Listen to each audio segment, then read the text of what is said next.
Welcome to two states report. నేను లక్ష్మి. నమస్తే, నేను సాయి సుధా. 99 టీవీ రిపోర్ట్లో ఇప్పుడు ఏపీ అప్డేట్స్ చూద్దాం.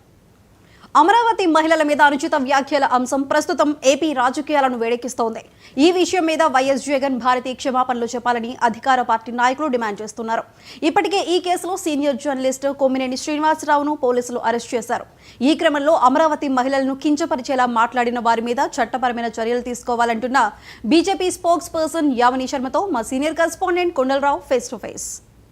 రాజధాని అమరావతిపై ఏదైతే మహిళల మీద ఏదైతే ఒక ఛానల్ డిబేట్లో అనుచిత వ్యాఖ్యలకు సంబంధించి కూడా రాష్ట్ర వ్యాప్తంగా కూడా నిరసనలు వెల్లువెత్తున్న నేపథ్యంలో ఇప్పటికే ఎవరైతే రాజధానికి హోస్ట్ ఉన్నారో ఆయన్ని కూడా అరెస్ట్ చేయడం జరిగింది.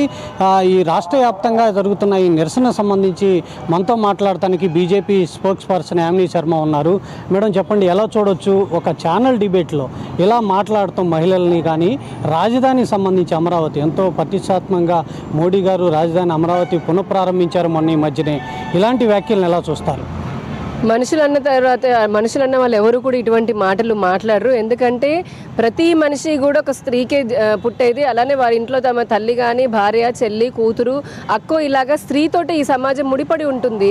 అటువంటి స్త్రీని ఇంత దారుణంగా పని కట్టుకొని కేవలం కక్షతోటి మనసు నిండా విషయాన్ని చింపుకొని అమరావతి పైన, అలాగే అమరావతి రాజధాని పైన, ఆంధ్రప్రదేశ్ పైన మరీ ముఖ్యంగా అంత పోరాటం చేసి రాజధాని కోసం అంత పోరాటం చేసినటువంటి మహిళల పైన ఈ విధంగా అక్కసును వెళ్ళగట్టడం చాలా అసభ్యకరమైనటువంటి రీతిలో వారిని అవమానించడము, దానికి వెకిలి నవ్వుతూ ప్రేక్షకుల్లాగా జస్ట్ అలా చూస్తూ ఉండిపోయి నేను కూడా విన్నాను, ఇది నిజమే అని చెప్పని సమర్థించినటువంటి యాంకర్, సాక్షి టీవీ యాంకర్ ఎవరైతే కొమ్మినేని శ్రీనివాసరావు ఉన్నాడో అతన్ని అరెస్ట్ చేయడం జరిగింది. ఈ కామెంట్ చేసినటువంటి కృష్ణన్రాజు, అనలిస్ట్ కృష్ణన్రాజు, అతను ఇప్పుడు పోలీసులు అతన్ని పట్టుకునే దీంట్లో ఉన్నాడు. ఖచ్చితంగా నాకు తెలిసి ఈ రోజు రేపు అతను కూడా దొరుకుతాడు. ఏదేమైనప్పటికీ జగన్మోహన్ రెడ్డి 5 సంవత్సరాల పాలనలో మహిళలు అప్పుడు అసెంబ్లీ దగ్గర మొదలు పెడితే కనుక మంత్రుల వరకు కూడా, టీవీ ఛానళ్ళ వరకు, అలాగే వారి పేపర్లలో కూడా, ఎంత సోషల్ మీడియాలో కూడా వ్యక్తిత్వ హననం చేస్తూ మహిళల్ని చాలా అసభ్య రీతిలో తిడుతూ ఉండేవారు, దుర్భాషలు ఆడుతూ ఉండేవారు. ఇప్పుడు అధికారం కోల్పోయిన తర్వాత కూడా మళ్ళీ తన సొంత ఛానల్లో తన మనుషుల్ని పెట్టించుకొని ఈ విధంగా కక్షపూరితంగా అసభ్య పదజాలం అనేది వాడడము తీవ్రంగా ఖండించదగింది. ఏ రాజకీయ పార్టీ అయినా, ఏ రాజకీయ అంతెందుకు ఏ మగాడైనా సరే, ఎవరైనా సరే ఈ భారతదేశంలో స్త్రీని అపహాస్యం చేసే విధంగా అసభ్య పదజాలంతో దూషించడం అనేది చట్టరీత్యా కూడా నేరం. అది ఇప్పుడు భారతీయ న్యాయ సంహితలో కూడా చాలా కఠినమైనటువంటి చట్టాలు ఉన్నాయి. అసలు ఇది సొంత ఛానల్ అంతెందుకు ఇంట్లోనే తన తల్లికి, తన చెల్లికి న్యాయం చేయలేనటువంటి వాడు సొంత సోషల్ మీడియా ద్వారా తన తల్లి, తన చెల్లి యొక్క క్యారెక్టర్స్ని కూడా అసాసినేట్ చేసినటువంటి వాడు, వ్యక్తిత్వ హననం చేసినటువంటి కుటుంబము. అటువంటి వ్యక్తులు ఈ రోజున ఇటువంటి కృష్ణంరాజుకి లేదంటే కొమ్మినేని శ్రీనివాసరావు వంటి మద్దతు ఇవ్వడం కూడా నిజంగా చూస్తే వారి మానసిక పరిస్థితి ఏంటి, వారి భావజాలం ఏ విధంగా ఉందనేది అర్థమవుతుంది.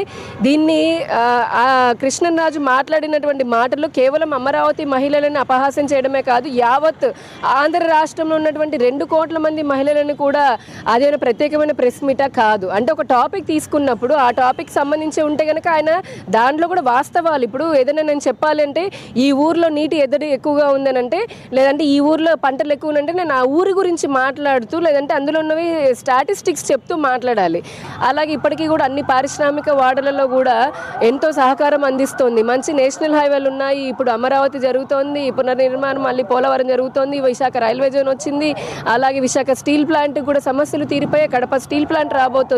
ఇలా పరిశ్రమలు అన్నీ వస్తున్నాయి, ఉపాధి జరగబోతుంది. ప్రపంచం మళ్ళీ చాలా అసహ్యకరమైనటువంటి మాట అది, మేము కూడా అనడానికి చాలా ఇబ్బంది పడేటటువంటి మాట అది.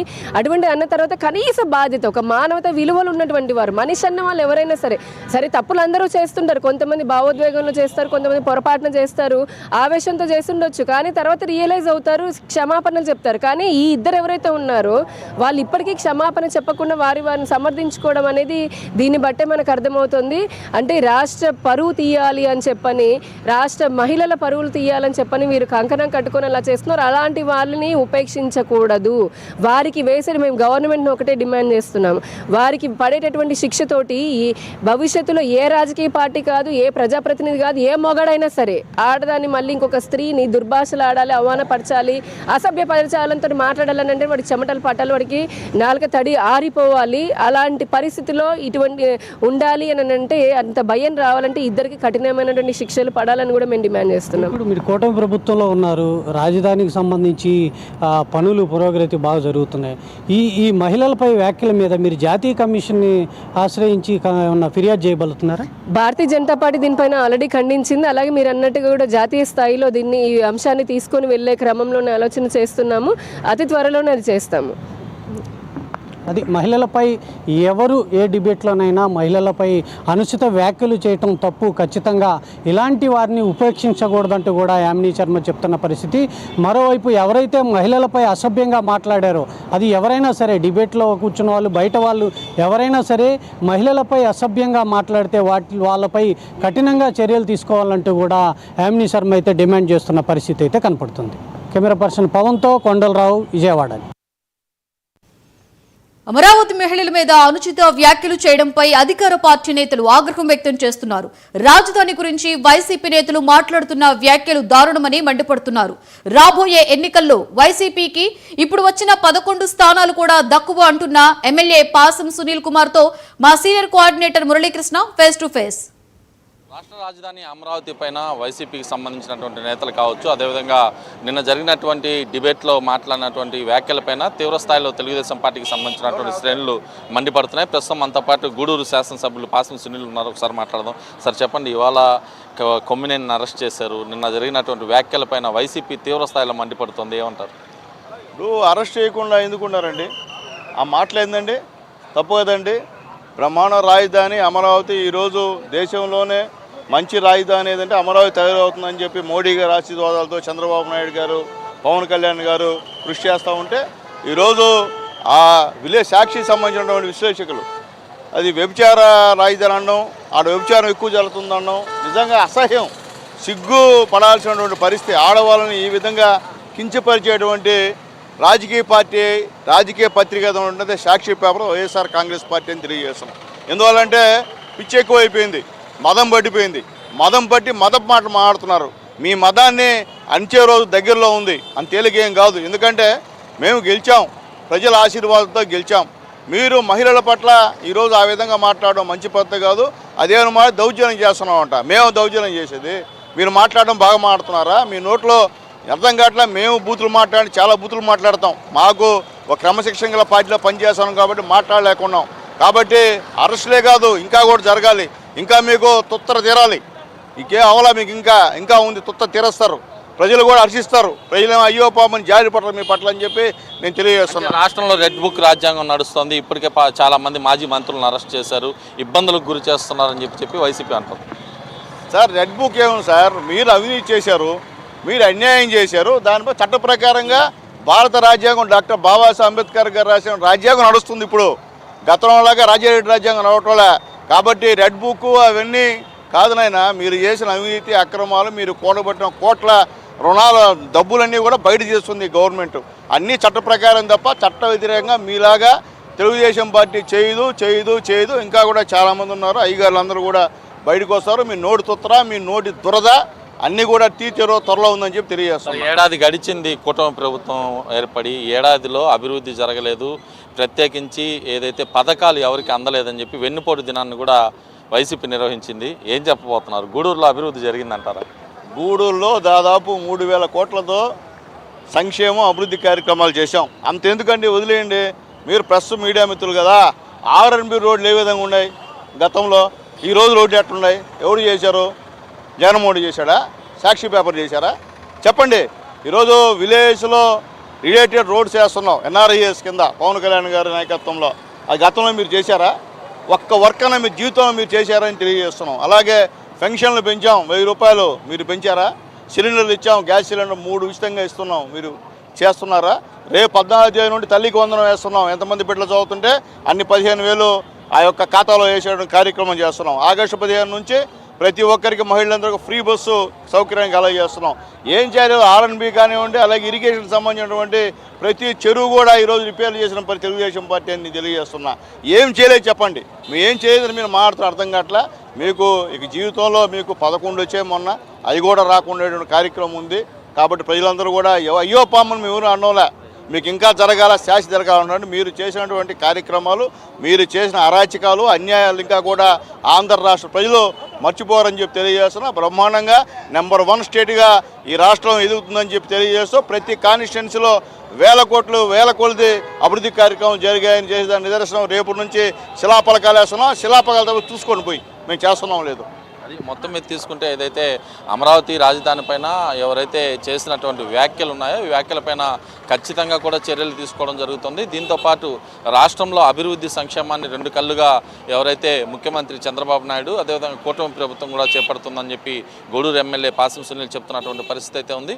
అయితే ఖచ్చితంగా కూడా ఏదైతే గతంలో జరిగినటువంటి అవినీతి అక్రమాలను ఖచ్చితంగా బయట పెడతామని మాత్రం టీడీపీ నేతలు అయితే రాష్ట్ర వ్యాప్తంగా చెప్తున్న పరిస్థితులు ప్రస్తుతం కనిపిస్తున్నాయి. వీడియో జర్నలిస్ట్ వంశీతో కలిసి మురళీకృష్ణ, 99 టీవీ, నెల్లూరు నుంచి. 99 టీవీ రిపోర్ట్లో ఇప్పుడు తెలంగాణ అప్డేట్స్ చూద్దాం. ఈ ఏడాది ఎండాకాలంలోనే వర్షాలు దంచికొట్టి జనజీవనాన్ని అస్తవ్యస్తం చేశాయి. ఇక ఇప్పుడు వర్షాకాలం మొదలవడంతో పలు ప్రాంతాల్లో వానలు బీభత్సం సృష్టిస్తున్నాయి. అయితే మరికొన్ని ప్రాంతాల్లో మాత్రం సూర్యుడు భగభగమంటున్నాడు. ఇలాంటి వాతావరణ మార్పులతో ప్రజలు అయోమయానికి గురవుతున్నారు. ఇక ఇదే అంశం మీద మా ప్రతినిధి శ్రీనివాస్ మరింత సమాచారం అందిస్తారు. ఉమ్మడి ఆదిలాబాద్ జిల్లా వ్యాప్తంగా విభిన్న వాతావరణం కనిపిస్తున్నటువంటి పరిస్థితి ఉంది. ఉమ్మడి ఆదిలాబాద్ జిల్లా వ్యాప్తంగా ఉన్నటువంటి 4 జిల్లాల్లో ఒక్కొక్క జిల్లాలో ఒక్కొక్క వాతావరణ పరిస్థితులు అయితే కనిపిస్తున్నటువంటి పరిస్థితి ఉంది. గత 2 రోజులుగా చూసినట్టయితే నిర్మల్, ఆదిలాబాద్ జిల్లాలో అకాలంగా వర్షాలు కురుస్తున్నటువంటి పరిస్థితి. మరి అదేవిధంగా ఇటు మంచిర్యాల జిల్లాతో పాటు కొమరంభీం ఆసిఫాబాద్ జిల్లాలో గత 2 రోజులుగా విపరీతమైనటువంటి ఎండలు కాస్తున్నటువంటి పరిస్థితి. అంటే ఒకవైపు వాతావరణం, అటువైపు ఆ 2 జిల్లాలో వాతావరణ పరిస్థితులు మరోలా ఉంటే ఈ 2 జిల్లాలో వాతావరణ పరిస్థితులు మరోలా ఉన్నాయి. గత రాత్రి కురిసినటువంటి నిర్మల్ జిల్లాతో పాటు ఆదిలాబాద్ జిల్లాలో కురిసినటువంటి అకాల వర్షం ఏదైతే ఉందో అకాల వర్షం బీభత్సాన్ని సృష్టించినటువంటి పరిస్థితి. నిర్మల్ జిల్లాలో భారీ వర్షం కురియటంతో అక్కడ వాతావరణం అయితే ఒక్కసారిగా మారిపోయినటువంటి పరిస్థితి. అంటే వాతావరణం చల్లబడ్డమే కాకుండా అక్కడ ఉన్నటువంటి ప్రజలు కూడా కొంత ఇబ్బందులు పడ్డటువంటి పరిస్థితి. భారీ వృక్షాలు నేల కొరిగాయి, రోడ్లపై వృక్షాలు పడిపోవడంతో రాకపోకలకు చాలా ఇబ్బందులు కలిగినటువంటి పరిస్థితి. అదేవిధంగా ఖానాపూర్ నియోజకవర్గంలో కూడా భారీ వర్షం కురవడంతో పాటు ఒక ఇల్లు కూలిపోయినటువంటి పరిస్థితి ఏదైతే. అదేవిధంగా అక్కడ పిడుగుపడడంతో ఒక ఎద్దు మరణించినటువంటి పరిస్థితి. అంతేకాకుండా గాలి బీభత్సంతో కూడినటువంటి వర్షం కురవడంతో ఎలక్ట్రానిక్ పరికరాలు కొన్ని పాడైనటువంటి పరిస్థితి. అంటే ఇంట్లో ఉన్నటువంటి టీవీపై పిడుగుపడటంతో ఎలక్ట్రానిక్ పరికరాలు, ఇటు ఫ్యాన్లు కావచ్చు, కూలరు, అదేవిధంగా టీవీలు కాలిపోయినటువంటి పరిస్థితి. ఇక ఆదిలాబాద్ జిల్లాలో కనుక తీసుకున్నట్టయితే ఒక్కసారిగా పెను ఇసుక తుఫాను వచ్చినటువంటి పరిస్థితి. ఆ ఇసుక తుఫాను రావడంతో ఎడారి తుఫానును తలపించినటువంటి పరిస్థితి నెలకొంది. అయితే ఒకవైపు నిర్మల్, ఆదిలాబాద్ జిల్లాలో వాతావరణ పరిస్థితులు మరోలా ఉంటే కొమరంభీం, మంచిర్యాల జిల్లాలో వాతావరణ పరిస్థితులు మరోలా ఉన్నాయి. ఇక్కడ విపరీతమైనటువంటి ఎండలు, అంటే దాదాపుగా 41 నుంచి 42 డిగ్రీల మధ్య ఉష్ణోగ్రతలు నమోదవుతుండటంతో ఇక్కడ ప్రజలు ఉక్కపోతతో ఇబ్బంది పడుతున్నటువంటి పరిస్థితి. అంటే ఇంకా కూడా ఎండాకాలాన్నే తలపిస్తుంది. అంటే ఇప్పుడు ఏదైతే ఖరీఫ్ సీజన్ ప్రారంభమైందో తొలకరి జల్లులు అటు పడాల్సినటువంటి పరిస్థితి. ఇప్పటికే వర్షాలు ఏదైతే ఋతుపవనాలు ఉన్నాయో ఆ ఋతుపవనాలకు సంబంధించి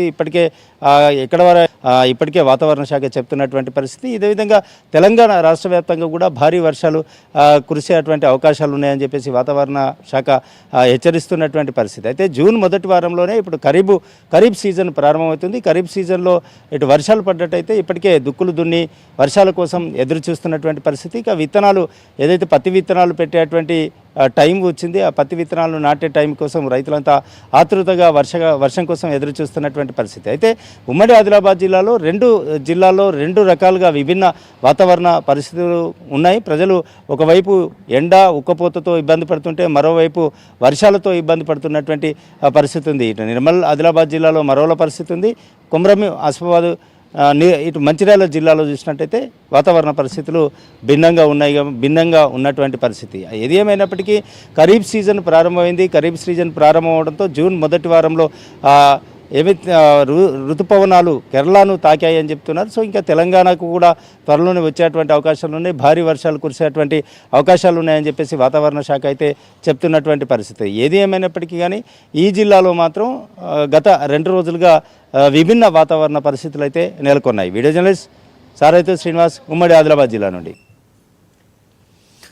బీఆర్ఎస్ అధినేత మాజీ ముఖ్యమంత్రి కేసీఆర్ కు కాళేశ్వరం కమిషన్ నోటీసులు ఇవ్వడం పట్ల బీఆర్ఎస్ శ్రేణులు మండిపడుతున్నారు. రేపు కాళేశ్వరం కమిషన్ ముందు కేసీఆర్ హాజరవుతారు. ఈ నేపథ్యంలో కేసీఆర్ కి నోటీసులు ఇవ్వడానికి నిరసనగా బీఆర్కే భవన్ వరకు భారీ ర్యాలీ నిర్వహించాలని బీఆర్ఎస్ శ్రేణులు భావిస్తున్నారు. అసలు కేసీఆర్ కు కాళేశ్వరం కమిషన్ నోటీసులు ఇవ్వడం పట్ల బీఆర్ఎస్ శ్రేణులు ఏమనుకుంటున్నారు? మా ప్రతినిధి తేజ మరింత సమాచారాన్ని అందిస్తారు. కాళేశ్వరం కమిషన్ కేసీఆర్కు నోటీసులు ఇవ్వటాన్ని బీఆర్ఎస్ పార్టీ శ్రేణులు చాలా తీవ్రంగా పరిగణిస్తున్నట్లుగానే చెప్పాలి. మొత్తంగా ఈ నెల 11వ తేదీన కేసీఆర్ కాళేశ్వరం కమిషన్ ముందు విచారణకు హాజరవుతున్నటువంటి నేపథ్యంలో అయితే మాత్రం బీఆర్ఎస్ పార్టీ శ్రేణులు తండోపతండాలుగా తరలి రావాలని చెప్పి నిర్ణయించినట్లుగా కూడా తెలుస్తుంది. ఇక గ్రేటర్ హైదరాబాద్తో పాటు దీనికి సమీపంగా ఉన్నటువంటి ఇటు నల్గొండ కానివ్వండి, అదేవిధంగా ఇటు జనగాం, సిద్దిపేట జిల్లాల నుంచి కూడా బీఆర్ఎస్ పార్టీ శ్రేణులు చాలా భారీగా తరలి రావాలని చెప్పి బీఆర్ఎస్ పార్టీ కీలకమైనటువంటి నాయకులు హరీష్ రావు, కేటీఆర్ కూడా ఇప్పటికే ఆ పార్టీ శ్రేణులకు ఒక పిలిపించినట్లుగా కూడా తెలుస్తుంది. ఎందుకంటే కవిత కూడా చేసినటువంటి వ్యాఖ్యలు కూడా మనం చూసాం. ఇది కేవలం రాజకీయ కుట్రలో భాగంగానే కాంగ్రెస్ పార్టీ ఈ విధంగా బీఆర్ఎస్ పార్టీ శ్రేణులను టార్గెట్ చేసి వేధిస్తుంది అనేటువంటి స్థాయిలో కూడా ఆవిడ వ్యాఖ్యలు చేశారు. కాళేశ్వరం కమిషన్ అనేటువంటిది కేసీఆర్కు నోటీసులు ఇవ్వడం అంటే తెలంగాణలో ఉన్నటువంటి రైతాంగంతో పాటు మొత్తంగా తెలంగాణ ప్రజలందరికీ కూడా నోటీసులు ఇచ్చినట్లుగానే పరిగణించాలనేటువంటి విధంగా కూడా ఆవిడ మాట్లాడినటువంటి పరిస్థితులు కూడా చూసాం. ఏదైనా కానీ హరీష్ రావు ఈ నెల 9వ తేదీన విచారణకు హాజరైన నేపథ్యంలో ఆయన కూడా కొన్ని కీలక వ్యాఖ్యలు చేశారు. రాజకీయ కక్షలో భాగంగానే కాళేశ్వరం కమిషన్ ఏర్పాటు చేశారు. కాళేశ్వరం అనే ప్రాజెక్ట్ అనేటువంటిది తెలంగాణకి తలమానికంగా ఒక కల్పతరువుగా ఉండే విధంగా కూడా బీఆర్ఎస్ పార్టీ డిజైన్ చేసింది. దానికి సంబంధించినటువంటి అంటే ఎన్నో లక్షల ఎకరాలకు త్రాగునీరు కానీ సాగునీరు కానీ ఇచ్చే విధంగా కూడా చేసినటువంటి పరిస్థితుల్లో కూడా కనీసం ఎందుకు కాంగ్రెస్ పార్టీ ఈ విధంగా కక్ష సాధింపు చర్య చేస్తుంది? ఏదైనా కానీ న్యాయాలన్నా చట్టాలన్నా తమకు పూర్తి స్థాయిలో గౌరవం ఉంది, మేము పూర్తి స్థాయిలో విచారణకు సహకరిస్తామని చెప్పి ఈ విధమైనటువంటి వ్యాఖ్యలు హరీష్ రావు చేశారు. ఆయన విచారణకు హాజరయ్యారు. సో 115వ వ్యక్తిగా అంటే ఇప్పటివరకు 112 మందిని విచారించినటువంటి పీసీ ఘోష్ కమిషన్ అయితే మాత్రం 113వ వ్యక్తిగా అయితే ఈటల రాజేంద్ర అటెండ్ అయ్యారు. ఇక 114వ వ్యక్తిగా అటెండ్ అయినటువంటి హరీష్ రావు అటెండ్ అయ్యారు. ఇక 115వ వ్యక్తిగా అయితే మాత్రం కేసీఆర్ హాజరు కాబోతున్నారు. కేసీఆర్ విచారణ ముందుకు హాజరు కాబోతున్నటువంటి నేపథ్యంలో ఒక మాజీ ముఖ్యమంత్రి స్థాయిలో కూడా ఆయన కమిషన్ ముందు హాజరు కాబోతున్నారు. ఇప్పటికే కేసీఆర్ ముందు అనేకమైనటువంటి ప్రశ్నలు సంధించడానికి ఇప్పటికే పీసీ ఘోష్ కమిషన్ అయితే ప్రశ్నావళి సిద్ధం చేసుకున్నట్లుగా కూడా తెలుస్తుంది. దీనికి సంబంధించి ధీటుగా జవాబు చెప్పడానికి ఇటు బీఆర్ఎస్ పార్టీ శ్రేణులతో పాటు మొత్తంగా కేసీఆర్ కూడా సిద్ధమైనట్లుగా కూడా తెలుస్తుంది. ఇదే నేపథ్యంలో రేపు అంటే ఈ నెల 11వ తేదీన ఉదయం 9:30 సరిగ్గా ఆయన ఎర్రవల్లి ఫామ్ హౌస్ నుంచి కేసీఆర్ బయలుదేరుతారు. అక్కడి నుంచి భారీ ర్యాలీతో ఆయన తెలంగాణ భవన్కు చేరుకుంటారు. అనంతరం అక్కడి నుంచి 11:20 బీఆర్కే భవన్కు చేరుకుంటారు. బీఆర్కే భవన్ అక్కడ పీసీ ఘోష్ కమిషన్ ముందు, కాళేశ్వరం కమిషన్ ముందు ఆయన హాజరవబోతున్నారు. ఇదే నేపథ్యంలో మొత్తంగా కేసీఆర్ హాజరవుతున్న నేపథ్యం బీఆర్ఎస్ పార్టీ శ్రేణులు భారీగా కూడా కాన్వాయ్తో రాబోతున్నారు, కేసీఆర్తో రాబోతున్నారు అని తెలుస్తున్నటువంటి నేపథ్యంలో అయితే మాత్రం మొత్తంగా భారీ బందోబస్తును కూడా అక్కడ ఏర్పాటు చేసినటువంటి పరిస్థితి ఉంది. ఏదైనా కానీ తాము ఏ తప్పు చేయలేదు, తెలంగాణ రాష్ట్రం యొక్క అభివృద్ధి కోసమే తాము కాళేశ్వరం ప్రాజెక్టు తీసుకొచ్చాము. కాబట్టి కాళేశ్వరం ప్రాజెక్టు పైన అనవసరమైనటువంటి రాద్ధాంతం కాంగ్రెస్ పార్టీ చేస్తుంది. కాబట్టి విచారణకు చట్టాలంటే గౌరవం ఉంది కాబట్టి విచారణకు పూర్తి స్థాయిలో సహకరించడమే కాకుండా బయటకు వచ్చి కాంగ్రెస్ పార్టీ ఏ విధంగా రాజకీయ కక్ష సాధింపు చర్యలకు బీఆర్ఎస్ పార్టీ పైన పాల్గొంది అనేటువంటి అంశాలను ప్రజల్లోకి తీసుకెళ్తాం అనేటువంటి స్థాయిలో బీఆర్ఎస్ పార్టీ శ్రేణులు ఉన్నట్లుగానే మనం ప్రధానంగా చెప్పాలి. సీనియర్ వీడియో జర్నలిస్ట్ రాజుతో తేజ, 99 టీవీ, హైదరాబాద్. తెలంగాణ ప్రభుత్వం బస్ పాస్ ఛార్జీలను పెంచడం పట్ల విద్యార్థి సంఘాలు మండిపడుతున్నాయి. ఫ్రీ బస్ పాసులు ఇవ్వాల్సిన ప్రభుత్వం ఛార్జీలు పెంచడం ఏంటని ప్రశ్నిస్తున్నాయి. ప్రభుత్వం వెంటనే ఈ నిర్ణయాన్ని వెనక్కి తీసుకోవాలని డిమాండ్ చేస్తున్నాయి. బస్ పాస్ ఛార్జీల పెంపు మీద పాస్ వినియోగదారులతో మా రీజనల్ కోఆర్డినేటర్ శిరారవి ముఖాముఖి చూద్దాం. రాష్ట్ర ప్రభుత్వం ఇప్పటికే బస్సు ఛార్జీలు ఒకవైపు పెంచుతూ రెండో వైపు ప్రధానంగా విద్యార్థులు చదువుకునేటువంటి బస్ పాసులను మొత్తం ఈరోజు దాదాపు 20% పెంచినట్టు ప్రకటించింది. ఆర్టీసీ ఈ రోజు నుంచి ఏదైతే పెంచినటువంటి బస్ పాసుల ఛార్జీలు అమల్లోకి వస్తాయని చెప్పేసి తెలంగాణ ఆర్టీసీ ప్రకటించింది. ఇప్పటికే ఏదైతే పెనుభారంగా విద్యార్థులకి పెనుభారంగా మధ్యతరగతి దిగువ స్థాయి ఉన్నటువంటి ఏదైతే విద్యార్థుల మీద ఈ యొక్క అదనపు ఛార్జీలు పట్టడంతో అందరూ కూడా ఇబ్బందులు పడుతున్న సందర్భం ఉంది. దీని నుండి ఏదైతే పెంచినటువంటి బస్ పాస్ ఛార్జీలు పెరగడంతో చాలామంది విద్యార్థులు తల్లిదండ్రులు ఒక రకమైనటువంటి ఆందోళన నెలకొంది. దీంతో పాటుగా విద్యార్థి సంఘాలు అయితే మండిపడుతున్నాయి. ఈ నేపథ్యంలోనే ఖమ్మం జిల్లా కేంద్రంలో ఉన్నటువంటి బస్ స్టేషన్లో మనం ఉన్నాం. ఇక్కడ ఉన్నటువంటి దాదాపుగా అనేక సంఘాలు, అనేక మంది ఇప్పటికే ఈ యొక్క బస్ ఛార్జీలకు సంబంధించినటువంటి వాటి మీద విద్యార్థి సంఘాలు మండిపడుతూ విద్యార్థుల తల్లిదండ్రుల మీద పెనుభారం పడుతుందని చెప్పేసి పెద్ద ఎత్తున ఇక్కడ మనం ఏదైతే తల్లిదండ్రులు చాలామంది ఈ యొక్క ఈ పెంచినటువంటి బస్ ఛార్జీల మీద నిరసన వ్యక్తం చేస్తున్న సందర్భం ఉంది. ఇక్కడనే పీడీఎస్ జాతీయ నాయకులు, మాజీ రాష్ట్ర ప్రధాన కార్యదర్శి ఆజాద్ గారు ఉన్నారు. సార్ చెప్పండి, ప్రధానంగా ఏదైతే పెంచినటువంటి బస్ ఛార్జీలు ఏదైతే ఉన్నాయో విద్యార్థుల మీద భారం పడుతుందంటున్నారు, దీని మీద మీరు స్పందన? రేవంత్ రెడ్డి ప్రభుత్వం వచ్చిన తర్వాత నుంచి మహిళలకు ఉచిత బస్ పాస్ ఇస్తామని చెప్పారు. ఉచిత బస్ పాసు అది కొనసాగుతున్నటువంటి తరుణంలోనే దాని నుంచి తేరుకునేంతలోనే మొత్తం కూడా బస్సుల సంఖ్యను తగ్గించారు. బస్సులు ఎక్కకుండా బస్సుల సంఖ్యను తగ్గించారు. ఈలోపుగానే డిస్కౌంట్ల పేరుతోని, చిల్లర సాకుతోని, డిస్కౌంట్ల పేరుతోని సామాన్య ప్రజలపైన గుదిబండ అయ్యేటువంటి విధంగా టికెట్ ఛార్జీలు పెంచడం జరిగింది. ఈ టికెట్ ఛార్జీలతో పాటుగా విద్యార్థులకు ఈరోజు పూర్తి స్థాయిలో కూడా బస్ పాస్ ఛార్జీలు పెంచినటువంటి పరిస్థితి నెలకొంటా ఉంది. 300 నుంచి 450 రూపాయల వరకు బస్ పాస్ ఛార్జీలు పెంచడం అనేటువంటిది ఇది సరైనటువంటిది కాదు అని చెప్పేసి మీరు రేవంత్ రెడ్డి ప్రభుత్వాన్ని గుర్తు చేస్తూ ఉన్నాం. అయ్యా, మీరు విద్యార్థుల సమయానికి అనుగుణంగా బస్సుల్ని నడిపేటువంటి స్థితి ఉండదు, కానీ బస్ పాస్ ఛార్జీలు పెంచేటువంటి రైట్ మీకు ఏ విధంగా ఉంటుందని చెప్పేసి మీ విధంగా ప్రశ్నిస్తూ ఉన్నాం. ఇదే సందర్భంలో మీరు విద్యార్థులకు ఇవ్వాల్సినటువంటి స్కాలర్షిప్ రియంబర్స్మెంట్స్ మాత్రం ఇవ్వరు, కానీ విద్యార్థులకు ఇవ్వాల్సినటువంటి ఇవ్వకుండానే ఈరోజు బస్ పాసులు పెంచేటువంటి అర్హత ఎక్కడ ఉందని చెప్పేసి రేవంత్ రెడ్డి ప్రభుత్వాన్ని ప్రశ్నిస్తూ ఉన్నాం. తక్షణమే మీరు పెంచినటువంటి బస్ పాస్ ఛార్జీల్ని ఉపసంహరించుకోకపోతే విద్యార్థుల ఆగ్రహానికి గురికాక తప్పదని చెప్పేసి మేము హెచ్చరిస్తా ఉన్నాం. ఇక్కడనే పీడీఎస్ జిల్లా నేత, ఖమ్మం జిల్లా కార్యదర్శి వెంకటేష్ గారు ఉన్నారు. చెప్పండి, ప్రధానంగా ఏదైతే విద్యార్థుల మీద భారం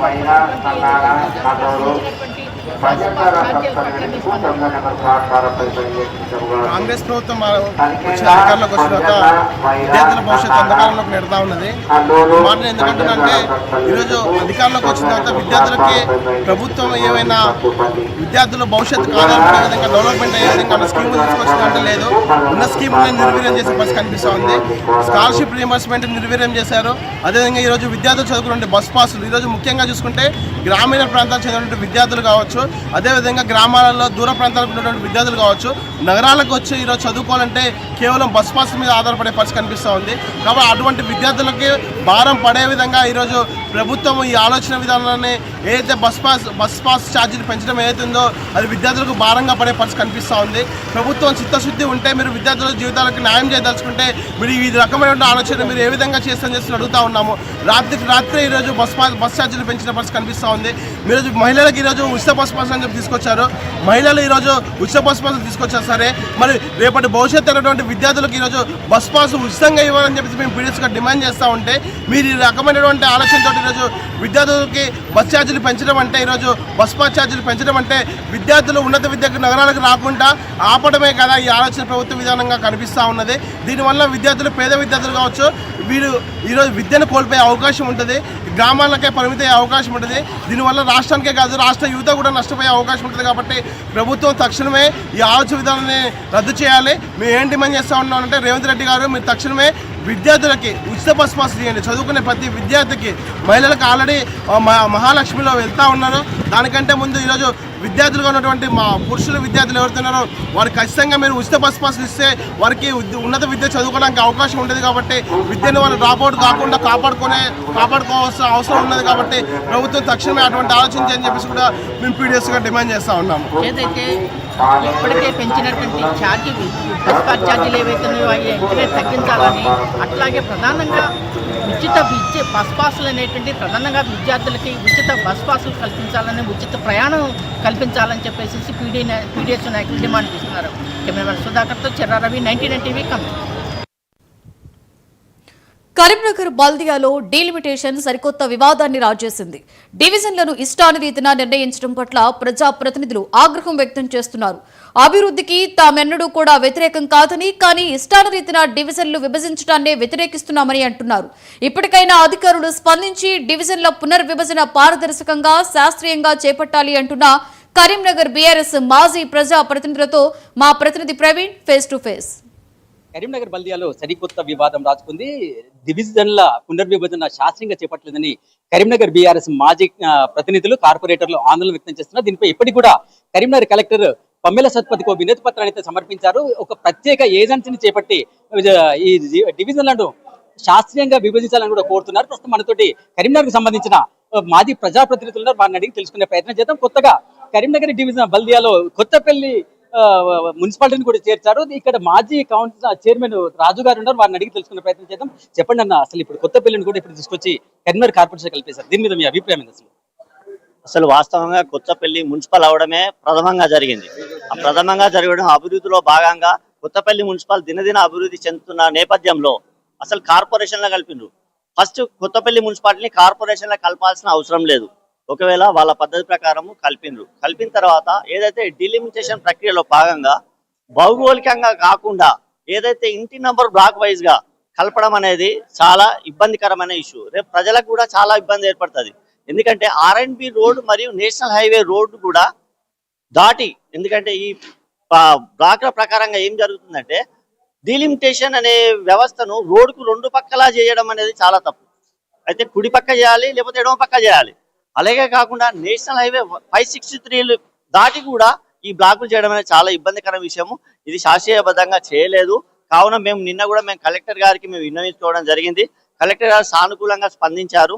ఆ రెవెన్యూ అధికారులను పిలిచి ఈ సమస్య ఏందో దీన్ని పరిష్కరించమని చెప్పడం జరిగింది. దీనికి సంబంధించిన ఇష్యూలా మా కొత్తపల్లి పట్టణ ప్రజలకు ఎలాంటి ఇబ్బంది కలగకుండా ఉండాలని చెప్పి శాస్త్రీయబద్ధంగా మంచిగా భౌగోళికంగా చేయమని చెప్పి మేము కలెక్టర్ గారికి విన్నవించుకోవడం జరిగింది. శాస్త్రీయంగా విభజించాలంటే ఏం చేస్తే బాగుంటుంది? ఇప్పుడు రోడ్డుకు రెండు వైపులా కాకుండా బ్లాకులు, ఇప్పుడు ఏదైతే డివిజన్లు రోడ్డుకు రెండు వైపులా అయ్యేసరికి ప్రజలకు దేనికైనా ఇబ్బందే. ఇప్పుడు అవకాశం ఉన్న చోట మనము ఓట్లు సరిపోయిన తర్వాత కూడా మనము రోడ్డుకు ఒక రైట్ సైడ్ ఒక డివిజన్, లెఫ్ట్ సైడ్ ఒక డివిజన్ అలా చేస్తే బాగుంటుందని చెప్పి మేము నిన్న కలెక్టర్ గారికి విన్నవించుకోవడం జరిగింది. అయితే మనతోటి మాజీ ఎంపీపీ చింతకుంటను కూడా ఈ మధ్యలో కొత్తగా కరీంనగర్ కార్పొరేషన్ కలిపారు. దీనిపై అక్కడి ఎంపీపీ ఉన్నారు, ఎంపీటీసీ ఉన్నారు.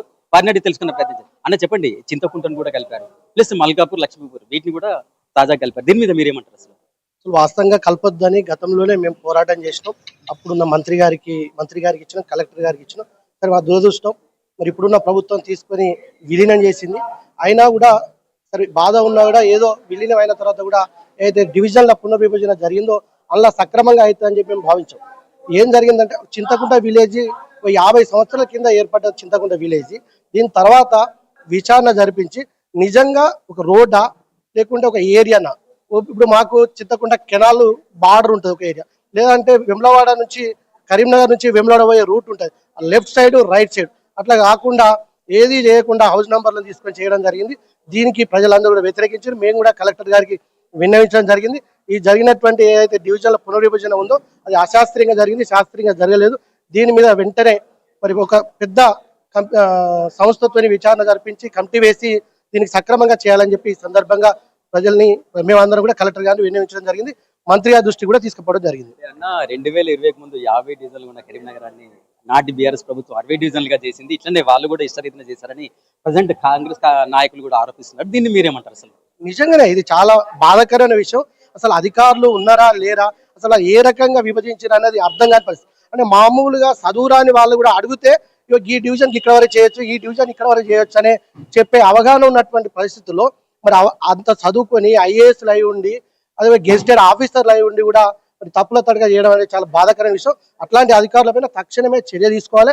ఎవరైతే తప్పు చేసిరో, ఇంట్లో కూర్చొని ఏదైతే విభజించిరో వారిపై ఎంక్వైరీ వేసి వాళ్ళపై చర్య తీసుకుంటేనే ఇంకోసారి అట్లా జరగకుండా ఉపయోగపడుతుంది. ఇదండి బీఆర్ఎస్. ఒక్క నిమిషం, మరో వాస్తవానికి బ్లాక్ నంబర్ 12 సిరీసే లేదు. అంటే ఇందులో ఈ డివిజన్ లో 15 డివిజన్ లో బ్లాక్ నంబర్ 12వ సిరీస్ ఉన్నట్టు చూపించిండ్రు. దయచేసి మున్సిపల్ అధికారులు దీని మీద కూడా దృష్టి పెట్టి లేని బ్లాక్ ని కూడా మనం ఉన్నట్టు చూపించారు కాబట్టి మాకు న్యాయం చేయగలరని చెప్పి మేము కోరుతున్నాం. ఇదండి బీఆర్ఎస్ మాజీ ప్రజాప్రతినిధుల మనోగతం. డివిజన్లను పునర్విభజన కూడా అశాస్త్రీయంగా చేపట్టారని, బలవంతంగా కూడా పక్కనున్న గ్రామాలను కూడా విలీనం చేశారని చెప్తారు. అయితే మేము అభివృద్ధికి ఎప్పుడు వ్యతిరేకం కాదని, అభివృద్ధిని మేము స్వాగతిస్తున్నాం. కానీ ఏదైతే విభజన చేశారో ఆ డివిజన్లను మాత్రం శాస్త్రీయంగా విభజన చేయాలని కూడా కోరుతున్న పరిస్థితి అయితే ఉన్నాయి. అయితే దీనికోసం ప్రత్యేకంగా స్పెషల్ ఏజెన్సీని పెట్టి అంటే శాస్త్రీయంగా డివిజన్ చేపట్టాలని కూడా కోరుతున్నారు. ఇది లేకపోతే మాత్రం పెద్ద ఎత్తున కూడా ఆందోళన కార్యక్రమాలు చేపడతామని కూడా హెచ్చరిస్తున్న పరిస్థితి అయితే ప్రస్తుతం కనిపిస్తున్నాయి. ఇది కరీంనగర్లోని బల్దియా డివిజన్ పునర్విభజన పరిస్థితి. కెమెరా పర్సన్ శ్రీధర్తో ప్రవీణ్ ఎరవాటి, 19 టీవీ, కరీంనగర్. తెలంగాణలోని అంగన్వాడీ కేంద్రాల మీద ప్రభుత్వం ప్రత్యేక దృష్టి పెట్టింది. అంగన్వాడీ కేంద్రాల మీద అవగాహన కల్పించాలని నిర్ణయించింది.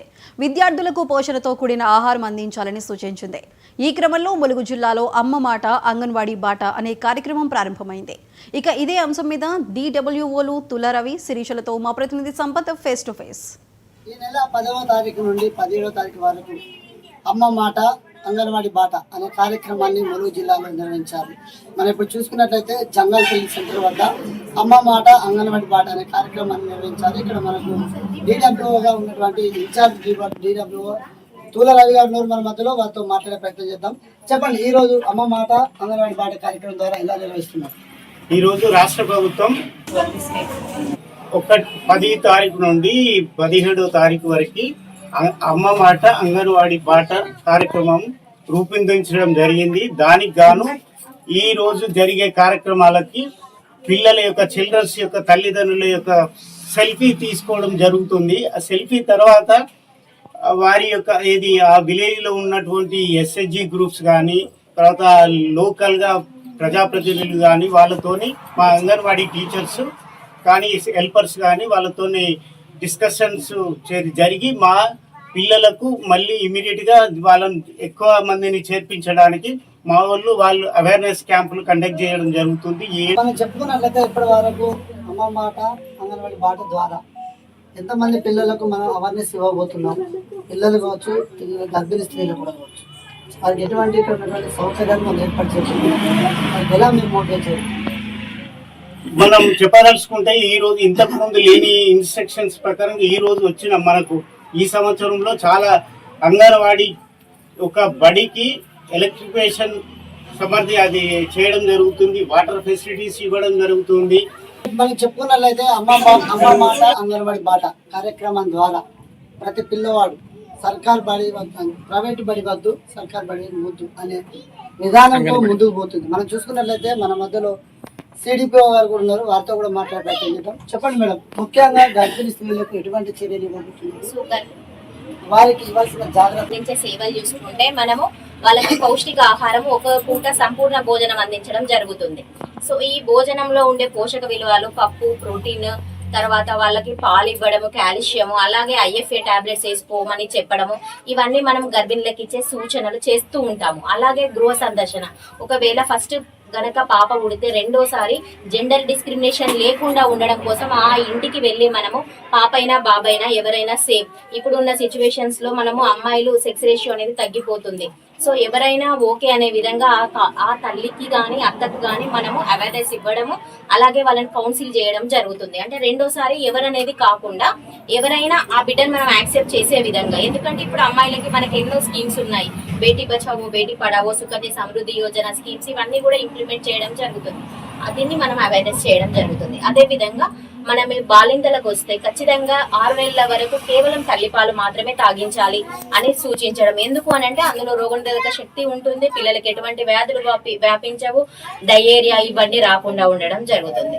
అలాగే మనకి 3 సంవత్సరాల లోపు పిల్లలకి వాళ్ళకి మైల్ స్టోన్స్ ఆఫ్ డెవలప్మెంట్ అంటే 6 నెలలకి పిల్లవాడు బోర్ల పడాలి, 9 నెలలకి అడుగులు వేయాలి, 1 సంవత్సరానికి పట్టుకొని నడవగలగాలి, తర్వాత వాళ్ళు మాట్లాడగలగాలి. వీటన్నింటినీ మైల్ స్టోన్స్ ఆఫ్ డెవలప్మెంట్ అంటారు. సో పిల్లల్లో డిలేస్ ఏమన్నా ఉంటే వాటిని గుర్తించి మనము ప్రాపర్ గా ముందే ప్రికాషన్స్ తీసుకుంటే పిల్లలకి మైల్ స్టోన్స్ డిలే ఉండవు. ఒకవేళ అలా ఉంటే ఏమన్నా అంగవైకల్యం సంభవించే పరిస్థితి ఉన్నా కూడా మనం ముందే చూసుకోవచ్చు కొన్ని. సో మనము ఇందిరా ప్రియదర్శిని అని చెప్పేసి ఈ బుక్స్ మనం ఇవ్వడం జరుగుతుంది. దీన్ని జూన్ నుంచి సెప్టెంబర్ వరకు పిల్లవాళ్ళకి కావాల్సిన కార్యక్రమాలన్నింటినీ టీచర్స్ కి ట్రైనింగ్స్ ఆల్రెడీ ఇచ్చి ఉన్నాము. సో ఈ ట్రైనింగ్స్ ప్రకారము పిల్లలు వాళ్ళు నేర్చుకొని మనకి సంభాషణ స్కిల్స్ అనేది పెంచవచ్చు. ముఖ్యంగా రేపు పిల్లలకు ఎటువంటి సౌకర్యాలు వారు అందించబోతున్నారు? కొత్తగా ఏమైనా అంశాలు ఏమైనా ఉన్నాయి? Yes sir. అయితే ఇప్పుడు మనకి వచ్చేసి ఇదివరకు మనము అంగన్వాడీ సెంటర్ లో సాధారణమైన భోజనము పప్పుతో ప్రోటీన్ ఫుడ్ తోటి పెట్టడం జరుగుతుంది. ఇప్పుడు కొత్తగా ఎగ్ బిర్యానీని చెప్పడం జరిగింది మాకు ఇందాకే. సో ఎగ్ బిర్యానీ చేయడము దాన్ని పెట్టడం పిల్లలకి, ఎందుకంటే వెరైటీ ఆఫ్ టేస్ట్, ఒకే రకమైన ఫుడ్ పెట్టడం వల్ల పిల్లలు కూడా కొన్నిసార్లు ఇష్టపడరు. సో మనం రోజు ఒకే కర్రీ తినడం మనకు నచ్చదు కాబట్టి సో పిల్లలకు కూడా సేమ్ వెరైటీ ఆఫ్ టేస్ట్ ని చూపించడం కోసము ఎగ్ బిర్యానీ అనేది చేయడం జరుగుతుంది. మనం చెప్పుకున్నట్లయితే ములుగు జిల్లాలో అమ్మ మాట అంగన్వాడీ బాట కార్యక్రమం ద్వారా పిల్లలకు కావచ్చు, గర్భిణీ స్త్రీలకు కావచ్చు అవేర్నెస్ కార్యక్రమం నిర్వహించడం జరుగుతుంది. అదేవిధంగా మనం చూసుకున్నట్లయితే గతంలో కంటే ఇప్పుడు విద్యార్థులకు వారి యొక్క మేధా సదస్సును మెరుగుపరచడం కోసం కొత్త కొత్త బుక్స్ను కూడా ఇవ్వడం జరిగింది. అదేవిధంగా గర్భిణీ స్త్రీల ప్రోటీన్స్ కోసం ఆహారం భద్రతలో కూడా వారికి అనేక రకాలుగా చర్యలు తీసుకోవడం కోసం సౌకర్యాలు కూడా ఏర్పాటు చేయడం జరిగింది. కావున ప్రతి పిల్లవాడు ప్రైవేట్ బడి వద్దు, గవర్నమెంట్ బడి వద్దు, అంగన్వాడీ సెంటర్కి రావాలి. ప్రతి గ్రామంలో ఉన్నటువంటి గర్భిణీ స్త్రీలు కూడా వారికి కావాల్సినటువంటి పోషక పదార్థాలు కూడా అందించడం జరుగుతుంది. కావున ప్రతి పిల్లవాడు ఈ యొక్క అంగన్వాడీ సెంటర్కి వచ్చి తన యొక్క అంగన్వాడీ సెంటర్లో ఉన్నటువంటి సౌకర్యాలను కూడా సద్వినియోగం చేసుకోవాలని చెప్పి జిల్లా అధికారులు అయితే మన మధ్యలో తెలియపరిచారు. కెమెరామెన్ రవీంద్రతో సంపత్ 1992 జిల్లా. విపత్తు నిర్వహణతో పాటుగా అనుకోని సంఘటనలు జరిగినప్పుడు ప్రజలను రక్షించే లక్ష్యంగా ఎన్డీఆర్ఎఫ్ తరహాలో ఎన్టీఆర్ఎఫ్ ను తెలంగాణ ప్రభుత్వం అమల్లోకి తీసుకొచ్చింది. సుమారు 2000 మంది సిబ్బందితో ఈ బృందం ఉంటుంది. పూర్తి స్థాయి శిక్షణ ఇస్తూ ఎన్టీఆర్ఎఫ్ ను ముందుకు తీసుకువెళ్లాలని అభిప్రాయపడుతున్నారు. ప్రభుత్వం తీసుకున్న ఈ నిర్ణయం మీద నల్గొండ జిల్లా ఫైర్ సేఫ్టీ అధికారి సంతోష్ కుమార్ తో మా సీనియర్ కరెస్పాండెంట్ రామకృష్ణ ముఖాముఖి. అనుకోని పరిస్థితుల్లో ఎటువంటి సంఘటన జరిగినా గతంలో ప్రతి విషయానికి ఎన్డీఆర్ఎఫ్ దళాలు వచ్చి ఆ రెస్క్యూ ఆపరేషన్ అయితే నిర్వహించారు. ఇక ఇదే స్థాయిలో తెలంగాణ రాష్ట్రంలో కూడా ఎక్కడ ఏం జరిగినా కూడా అదే స్థాయిలో రెస్పాండ్ అయ్యే విధంగా ఫైర్ డిపార్ట్మెంట్తో కలిపి ఎస్డీఆర్ఎఫ్ను కూడా ప్రత్యేకంగా రాష్ట్ర ప్రభుత్వం అయితే అమలు చేస్తోంది. దీనిలో భాగంగా ఎస్డీఆర్ఎఫ్ ఏం విధులు నిర్వహించాలి, ఏ రకంగా ఎన్డీఆర్ఎఫ్ కన్నా ముందు ఎస్డీఆర్ఎఫ్ అక్కడికి చేరుకొని ఏ రకంగా ప్రజల్ని కాపాడాలనే విషయంలో చాలా స్పష్టంగా వాళ్ళకు ట్రైనింగ్ కూడా ఇవ్వడం జరిగింది. ఇదే అంశానికి సంబంధించి నల్గొండ డిఎఫ్ఓ సంతోష్ కుమార్ గారు ప్రస్తుతం అంతా ఉన్నారు. అడిగి తెలుసుకుందాం. సార్ చెప్పండి, ఎస్డీఆర్ఎఫ్ ఎప్పటి నుంచి అమల్లో ఉంది, అసలు ఎస్డీఆర్ఎఫ్ చేయాల్సిన డ్యూటీలు ఏంటి? సీఎం గారి ఆనరబుల్ సీఎం సార్ చేతుల మీదుగా 2000 మంది ఫోర్స్ తోటి ఎస్డీఆర్ఎఫ్ అనేది ఫామ్ అయిందండి తెలంగాణలో. ఎర్స్ట్వైల్ డిస్ట్రిక్ట్కి 200 మంది చొప్పున 10 జిల్లాలకి 2000 మందిని ఫామ్ చేయడం జరిగింది. 100 మంది ఫైర్ సర్వీసెస్ డిపార్ట్మెంట్ నుంచి అండి, 100 మంది పోలీస్ బెటాలియన్స్ నుంచి, 200 మంది హెడ్ క్వార్టర్లోనే స్టేషన్ చేయబడి ఉంటారు. సో ఏదన్నా విపత్తు జరిగినప్పుడు ఫస్ట్ టర్న్అవుట్ అయ్యేది ఎస్డీఆర్ఎఫ్ వెహికల్సే ఉండాలనేసి ఆశయంతో ఏర్పాటు చేసిన సంస్థ అండి ఇది. సో ప్రధానంగా చెప్పండి, ఎస్డీఆర్ఎఫ్ డ్యూటీస్ ఏ రకంగా ఉంటాయి? వీరు మీకుంటే ఫైర్తో పాటుగా ఎస్డీఆర్ఎఫ్ను కొత్తగా యాడ్ చేసిన పరిస్థితుల్లో ట్రైనింగ్ కానీ లేకపోతే ఈ మాక్ డ్రిల్స్ కానీ ఎస్డీఆర్ఎఫ్ గురించి ఏ రకంగా నిర్వహిస్తున్నారు జిల్లాలో? సో ఎస్డీఆర్ఎఫ్ అనేది వీళ్ళకి ట్రైనింగ్స్ అనేవండి ఎన్డీఆర్ఎఫ్ బెటాలియన్స్లోనే ఇవ్వడం జరిగింది. గుజరాత్లో కానివ్వండి, విజయవాడలో కానివ్వండి, వైజాగ్లో కానివ్వండి. మేము మా ఫామ్ చేసిన దళాలను మేము అక్కడికి పంపించి వాళ్ళతోటి 2 to 4 months మధ్యలో ట్రైనింగ్ డ్యూరేషన్ ఉండేలాగా వాళ్ళకి ట్రైనింగ్ ఇప్పించామండి. దాని తర్వాత వాళ్ళకి రెగ్యులర్గా కూడా మాక్ డ్రిల్స్ కండక్ట్ చేపిస్తున్నాము. ఎన్డీఆర్ఎఫ్ తరఫు నుంచి కూడా వాళ్ళు కూడా వచ్చి మాతో కలిసి సంయుక్తంగా మేము మాక్ డ్రిల్స్ అనేవి నిర్వహిస్తున్నామండి. సో ట్రైనింగ్ పరంగా చూసుకుంటే we are well equipped and well trained to handle any kind of disasters in Telangana. మొత్తంగా ఎన్డీఆర్ఎఫ్ తరహాలో ఎస్డీఆర్ఎఫ్కి సంబంధించి కూడా పూర్తి స్థాయిలో ఎక్విప్మెంట్ను కూడా రాష్ట్ర ప్రభుత్వం కల్పించిందని, ఎక్కడ ఎలాంటి విపత్తు జరిగినా ఎదుర్కోవడానికి ఎస్డీఆర్ఎఫ్ ద్వారా ఫైర్ సేఫ్టీతో పాటు ఎస్డీఆర్ఎఫ్ను కూడా ప్రభుత్వం అయితే జత చేసిన పరిస్థితుల్లో ప్రజలకు అవగాహన కల్పించే దిశ కూడా తమ చర్యలు తీసుకుంటున్నామని చెబుతున్నటువంటి పరిస్థితి ఉంది. వీడియో జర్నలిస్ట్ మధుతో రామకృష్ణ, 99 టీవీ, నల్గొండ.